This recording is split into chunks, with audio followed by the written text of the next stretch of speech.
एक हरे भरे राज्य में एक तालाब था जहाँ कई मेंढक रहते थे। उन्हीं में से एक था टप्पू मेंढक। टप्पू दूसरों से अलग था। वह हमेशा सपनों में खोया रहता। जब भी वह अपने गंदे तालाब में कूदता तो मन ही मन सोचता, काश मैं किसी राजा के दरबार में होता। वहाँ मुझे सोने चांदी के बीच बैठने को मिलता, मीठे पानी में नहाने को मिलता और राजा मेरे आराम के लिए शानदार जगह बनवाता। टप्पू को लगता था कि तालाब का कीचड़ और गंदगी उसकी शान के खिलाफ है। वह हमेशा आकाश की ओर देखता और सोचता, अगर मुझे मौका मिले तो मैं एक राजा के महल में जाकर शाही मेंढक की तरह रहूंगा। लेकिन उसका यह सपना सिर्फ सपना ही था, क्योंकि उसे लगता था कि एक मामूली मेंढक को राजा के दरबार में कौन ले जाएगा। एक दिन राजा वीरेंद्र सिंह सुबह सुबह बगीचे में टहल रहे थे। तभी उनकी नजर टप्पू पर पड़ी, जो तालाब के किनारे बैठकर आकाश की ओर टकटकी लगाए देख रहा था। राजा को अजीब लगा। उन्होंने मजाक में कहा, यह मेंढक क्या सोच रहा है? राजा के मंत्री ने हंसते हुए कहा, महाराज, लगता है इसे महल में रहने का शौक है। राजा को यह सुनकर दिलचस्पी हुई। उन्होंने सैनिकों को आदेश दिया, इस मेंढक को पकड़कर महल ले आओ, देखते हैं क्या यह शाही मेंढक बनने के लायक है। महल में टप्पू को सोने की एक शानदार ईंट पर बिठाया गया। उसके चारों ओर ठंडे पानी का झरना बह रहा था, सुगंधित फूल बिखरे थे और सूरज की किरणें सोने की ईंट को चमका रही थीं। टप्पू की खुशी का ठिकाना नहीं था। उसने गहरी सांस ली और सोचा, वाह, मेरा सपना सच हो गया। अब मैं हमेशा राजा के महल में ही रहूंगा। राजा और दरबारी हंसते हुए उसे देख रहे थे। सभी को लग रहा था कि अब टप्पू तालाब और नाले को भूलकर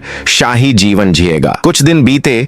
टप्पू को महल में हर तरह की सुख सुविधाएं दी गईं, लेकिन धीरे धीरे उसे यह शाही जीवन उबाऊ लगने लगा। महल की शांति अजीब लगने लगी। महल का स्वच्छ पानी उसे बड़ा फीका लगने लगा। उसे तालाब का कीचड़ और नाले की बदबू याद आने लगी। वह इधर उधर टकटकी लगाए देखने लगा, लेकिन उसे कुछ मजेदार नहीं दिखा। अभी उसकी नजर महल के बाहर बहते गंदे नाले पर पड़ी। उसमें कीचड़ था, गंदा पानी था और वहीं पुरानी बदबू थी जिसकी उसे आदत थी। टप्पू अपने मन में बुदबुदाया, अरे ये तो मेरी असली जगह है, मुझे यहाँ रहना चाहिए। और फिर बिना कुछ सोचे विचारे उसने एक लंबी छलांग लगाई, सीधा नाले में धप। राजा और उनके दरबारी हैरान रह गए। राजा ने सिर पकड़ लिया और बोले, मैंने सोचा था कि यह मेंढक शाही मेंढक बन जाएगा, लेकिन इसकी तो आदत ही नहीं जाती। बुजुर्ग मंत्री हंसते हुए बोले, महाराज, इसीलिए तो कहते हैं मेंढक को कितना भी सोने की ईंट पर बिठा लो, वह छलांग नाले में ही लगाएगा। शिक्षा इस कहानी से हमें यह सीख मिलती है कि अगर कोई व्यक्ति अपनी आदतें नहीं बदलना चाहता तो उसे कोई भी नहीं बदल सकता। भले ही उसे कितना भी अच्छा अवसर मिले, वह वहीं लौटता है जहां वह सहज महसूस करता है। इसलिए असली बदलाव इच्छा और सोच से आता है, न कि केवल अच्छे माहौल से। अगर आपको यह कहानी पसंद आई हो तो हमारे YouTube चैनल को सब्सक्राइब करना, वीडियो को लाइक और शेयर करना न भूलें। धन्यवाद।